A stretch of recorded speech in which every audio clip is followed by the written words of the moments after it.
WWE. Seriously? That was your main event? Seriously? That was your idea of a Raw after SummerSlam? You know, it just entered my mind that the surprises, the shocking returns at SummerSlam were all for SmackDown. Was there any for Raw? I can't even recall. Brock Lesnar, SmackDown. Becky Lynch, SmackDown. You know, heck, even NXT had a shocking. NXT Takeover had a shocking, you know, debut, and that was Kaylee Ray. Like Raw sucks that bad that they don't even have that type of a highlight. I mean, I could be, you know, mistaken or I may have forgotten, but really do we honestly remember anything that Raw has to offer? You know, and I'm going to be calling my segments from now on Afterthoughts. This is my Raw Afterthought video, whatever you want to call it. And I'm gonna break down and you know talk about what happened tonight. Hopefully you like the video. If you do, please click like, thumbs up, share, subscribe, all that good stuff. Because honestly, tonight I'm gonna be brutally honest. Raw sucks. I'm not saying there isn't something on there that you're like, oh, okay. But really, it's like so few and far between when it comes to Raw. Like, let's break it down. Let's start talking about the show. I mean, Lashley and MVP are in the ring and they address Goldberg, who Byron Saxton, the biggest buffoon of all the commentators, called him someone who was a threat to Lashley. Yeah. No, he was a threat to our entertainment. And he was going to bore us to death. I hope he's gone. You know, a few more years, and then we're going to see Gage Goldberg, and he's probably going to come to the ring with a shaved head and the same pyro. They're going to try to make him Goldberg 2.0 because his last name is Goldberg, so they could just easily call him Goldberg, right? And he runs down Goldberg, does Lashley, and Damian Priest challenges the WWE champ, and the challenge is accepted. And they went at it, and who won? Well, Sheamus came out and attacked Priest, do a double team on him, and then McIntyre comes out to even things out. Let me guess what's going to happen next. Well, it turns into a tag team match. Fucking Raw can't stay away from taking the easy way out and going back to the well. And then in the end, a Claymore connects and Sheamus eats that L. Does anybody care? You know? They call it a star-studded tag team match. Who's the stars? I'm not saying that we don't have a WWE champion there, we don't have a US champion there, but star-studded, it was boring. It was the same thing over and over again. I think this was how it was last week. There was a match and it turned into a tag team match. Or it could have been a week before that, but it always happens. You get too many people thrown into the damn pot, and then, that's what happens. Oh, let's solve it. Let's have a tag team match. Instead of just, canceling and going, hey, we're through with that match with Damian Priest and Bobby Lashley. Let's have a match with Sheamus and McIntyre. But no, let's have a tag team match. This is WWE's idea of filling 3 hours and also having their Raw after SummerSlam. And Piper Niven accepts her name that I will not mention. And then she is attacked by Eva Marie. And we find out later on that they're going to have a match next week. Do I care? Well, I want to see Piper Niven. I thought she was going to say, that's not my name. It's Piper Niven. But she said, no, I like that name. So she's going to keep the dumb name. But that doesn't take away from the fact that she can kick us some ass. If any of you have watched her stuff on NXT United Kingdom or NXT UK, then hopefully she brings that side of her out and beats the holy hell out of Eva Marie. Because she is pathetic and overrated, and who cares? She loses almost every week. She even lost at a major pay-per-view. Who cares about her? You know? I, I tell you what, when she was wrestling Alexa Bliss, I can see a little bit of, okay, she's been training, but she's still hot garbage. Who cares? You know? She was only brought back because of her looks. She's only brought back because it could, raise people's eyes and go, "Oh, she's back. Let me see how well she's improved." And she hasn't. Now, Karrion Kross, Raw and the main roster really know how to fuck up and fuck over a really really great talent, someone who's hot, who's like on fire, and doing everything and hitting all cylinders and doing everything they can to make themselves a marquee star. They trot him out.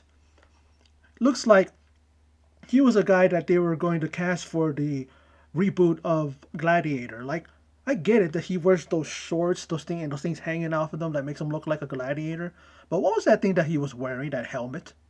And then when he was wrestling, what was that damn suspender looking thing that's crossed? Oh, I get it, because Karrion Kross. You know? And then, like, I mean, it looks silly. And then he takes on Ricochet, whom Jimmy said, if you haven't seen Ricochet, I cut him off there in my mind. I go, yeah. I immediately thought, well, at times, we don't see him. It's rare. So, of course, no one's seen him. And then if he's there, that's it. He's either defeated or beaten. And then we're like, who was that? You know? And then we see a Doomsday suplex, Saito suplex, and then a cross jacket that submits Ricochet. Maybe that's the reason why he has it's crossed, because then he can go like this with the cross jacket, and he knows how to do it because there's a cross to his ring gear. He looks silly, and they've really messed him up. Nobody cares when he comes out. When he came out, nothing. You can hear not a pin drop, you can hear a feather drop. They were booing him at SummerSlam. I mean, not SummerSlam, but at Takeover 36. We want Scarlett, his usual ballet partner, the one that trots him out to the ring. She's not nowhere to be seen. She's nowhere to be seen. Now, Logan Paul, that worthless piece of shit.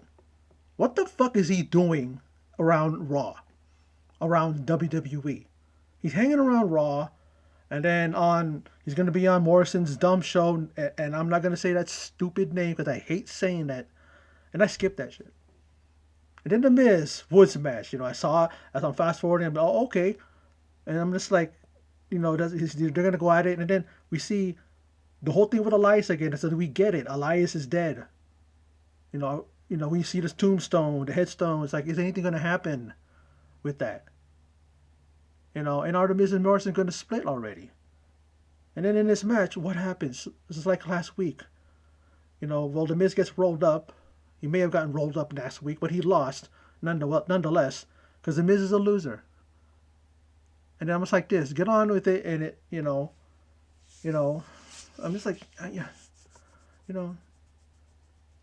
I'm like, just, it's one of those things where it's just like in my mind, I'm just like, my brains are scrambled when I watch Raw. And then we see, and it happens, oh my God, does it really matter? Because Miz attacks Morrison, and all I'm saying is now it's time to unleash Morrison on the Miz, because with Miz, he's been nothing but a clown. He's been nothing but a fool, a buffoon, all of those type of adjectives. And I hope that he changes his demeanor and everything. Serious Morrison. You know what I mean? Someone that's going to just kick some people's asses. And let him start with the Miz. They're going to go at it next week. And really, I hope he just takes out the Miz. I'm so sick and tired of him. And I think that he's the one that's made Morrison look like a fool. So let's see what happens next week. Now, Reggie defends the 24/7 title. Seems like they're just doing it in that same park. I don't know. Week after week? No, the 24/7 title is starting to look ridiculous to me again. It's kind of a little bit interesting because Reggie does bring something to it. A little bit of fun to it. But here he gets away from the 3 superstar 24/7 division because with him, and then it's Tozawa and it's Truth. Is there anybody else in the 24/7 division? and then he gets away from Tozawa in Truth on an ice cream truck. Kitty shit, childish crap. Just like the with the dripsticks and squirting water, you know, like Raw is what do you call it? It's so childish and so I don't know. It's like ridiculous, and people want to come at people that criticize Raw. Well, if I see a piece of shit on the ground, I'm gonna call it a piece of shit. I'm not gonna call it. Oh, I'm not gonna say someone dropped the ice cream. I'm not gonna say someone dropped a 24 karat necklace. If it's shit, it's shit. That's what Raw is. If you don't like it, fuck you. And fuck you too, you know, and I'm saying that for anybody else who you want to say are fucking, what do you call, I don't know, what do you want to call us? Casuals? You want to call us people who don't try to get along with the thing? If it sucks, it sucks. And there's many other people, not just like, that's just me, not just me, that think it sucks. Now, up next, we're going to see a celebration. Well, not up next, but later we're going to see a celebration for the Raw Tag Team Champions. And then Jinder Mahal and Mansoor match. Oh, goody goody. And who in this? Who it? You know who gives a in this who gives a shit match? Who wins? No, we lose. Cause who cares? I'm not even gonna say who won. Now McIntyre and Priest, they're kissing each other's ass backstage. They're just giving each other compliments and giving each other pats on their asses and shit like that. And might as well. And then Drew's about to tell a story again, so I had to fast forward that. Like, man, get a room. Oh, and then the Queen of Handouts comes out. Charlotte Flair, she heads to the ring. I mean, who wants to hear her talk? I know I don't. And then she's talking about people are now are proud to watch Raw because of her. No, she makes it unwatchable as it usually is. She just adds to the cringeness and the awfulness and the who gives a shit attitude that always comes out from us when we watch Raw. You know? And then Alexa comes out, and is she going to challenge her? No, all she says is that she literally wants to say hi, and then all of a sudden they're looking at each other. Was Alexa Bliss having Charlotte Flair under her what do you call it, spell? Because it looked like it. Another instance of of total just kitty shit, childish just nonsense. You can't control someone else's mind like that. And the thing about it though is when she does it, it looks ridiculous. It looks silly. I get it; it's their character, you know. She's able to do that, but the one that could do that and get away with it, you know. I mean, there are people in the past and even in the recent future that could do that shit, and it looks, kind of like that it works. But when they do it, it's just like you say to yourself, how the hell are you controlling someone's hand to move? Like, that's how bad it is. It's not that yeah, like I said, it's a character. It's supposed to be like that, but it doesn't work for Alexa. It doesn't work, you know. And then every time she comes out, people are just gonna chant Bray Wyatt, or they want Bray Wyatt because they're looking at the female version of Bray Wyatt, the Fiend, and she's the one that inherited the gimmick when he got fired. Bray Wyatt is the new CM Punk chant. Every time you're gonna see every time you're gonna see people on the thing, they're gonna go, "We want Wyatt." Before it used to be CM Punk, CM Punk. Now it's we want Wyatt. And speaking of YouTube, you motherfuckers, you took down my video because AEW didn't, approve of it. But it's like I used the video because I wanted to react to probably one of the biggest debuts, biggest returns ever in CM Punk. I'm not trying to claim it as my own. Why don't you give people a chance and you tell them, hey, this video doesn't belong to you. The people that own it would like you to take it down. And then I would take it down. But you want to give me a copyright strike against my channel? It's horseshit. Why does anybody even bother, putting videos on YouTube when they're so laxed and they change their what do you call it, their rules, to suit their, whatever, agenda, whatever. It's just ridiculous. Don't bother me in the sense that, I know that in 3 months the thing will be gone, the copyright strike, but it's ridiculous. If anybody, they should strike a Raw. and take them off of TV, if anything.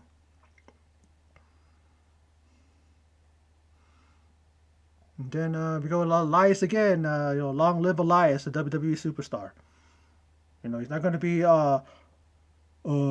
Walk with Elias. It's going to be Long live Elias, and then he's here for championships, and he's here for this and that. Well, then I'm sorry, but it doesn't matter what new gimmick you have or what new mentality you have. As if you're not pushed by WWE, you think they're honestly going to push you, even though you have this new attitude now, a new change. Which all he did was he just had a white hat and a wife beater and blue jeans, and then that's it. He had his guitar. I think he had, didn't he have his. I think he had his guitar. No, like man, I swear. And then Rhea Ripley and Nikki take on Baszler and Jax. And then we see a riptide to Baszler, who is on a losing streak that no one envies. What is up with Shayna Baszler and losing every week that she wrestles? And then it looks like her and Jax might break up for real. Oh no, they might come back together again because really WWE's not doing anything with either one of them. Just keep sticking them together, even though we keep teasing that they're going to break up. Who cares about Shayna Baszler if you keep doing that? No one's going to care about her. WWE, you're dropping the ball, man, with a lot of these people. And you just don't give a fuck. And in the Morrison's backstage, and they're gonna go number 1-on-1, and then he says no more Miz and Morrison, no more dirt sheet, and I hope that includes no more dripsticks and the name of his TV show. I'm not gonna say it because it makes me want to vomit. Starts with an M. You know what I'm talking about. And that's like I said. I hope he beats the holy hell out of Miz next week. And then we see a celebration of RK Bro to lead into the main event. But and we first get an interruption by the former tag champs, Styles and Omos, and then we get that match with AJ, with Riddles and Styles, and then we end up seeing a Bro Derek on Styles, and the match is over, and so is Raw. Well, Raw has been overrated, and I even realized, like I said earlier, that none of the surprise returns on SmackDown. I mean on Survivor Series. See, I'm a fluster, man. On SummerSlam were not for Raw. I can't recall. Brock Lesnar SmackDown. I mean, yeah. Becky SmackDown. What else? I might be missing something, but I don't know because I really don't think about Raw. Every time somebody brings up Raw, I immediately I have an automatic thing in my head. It just immediately just goes in one ear and out the other, or goes into my eyes and just probably goes out my ass because it comes out like a fart. Because that's what Raw does. Raw smells like a shitty fart. And I'm not doing this because everybody else is doing it. I'm not jumping on no bandwagon. Like I said, Raw sucks. They can't even do anything decent. They can't do anything original. It's always like singles matches turns into tag team matches. And if it's a tag team match and then you get two other people on either side, it's an 8-man tag. If you get too many people there, let's have a battle royal. Stuff that's just like, why? Why is it always like that? Do you not give a fuck about your product? Do you not give a fuck about your ratings? Your ratings have been in the shitter. How long now? It's almost like you don't care because you got your money, right, Raw? You got that $1 billion contract with Peacock, and Peacock sucks dick too because it always, kicks out. It always, like John Cena, he always kicks out at 2. So does Peacock. I have to wait until the thing recycles or whatever that I'm able to continue watching the stream. I was trying to watch SummerSlam, couldn't watch it, and all of a sudden it's telling me to sign on with the premium thing. I go, I'm not signing on to the premium. Like they're trying to use that as a way to get you to do, and then I'm waiting for a little bit, and then it recycles, and then you're able to resume the stream that you're watching. Like really, like I think Peacock's taking their taking a hint from Raw and how to fucking rob us. Try to cheat us out of just having fun. But that's my afterthought when it comes to Raw, because Raw is an afterthought. It really is this. This is, I don't understand it. I don't understand how something that's 3 hours long and you don't even get not 1 minute of entertainment.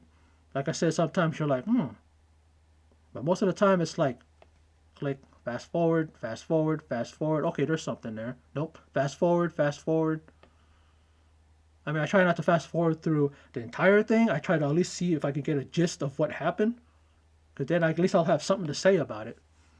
You know, I don't want to miss the whole thing, because then I want to at least be able to shit on it if it's bad. Um, but yeah, that's my video.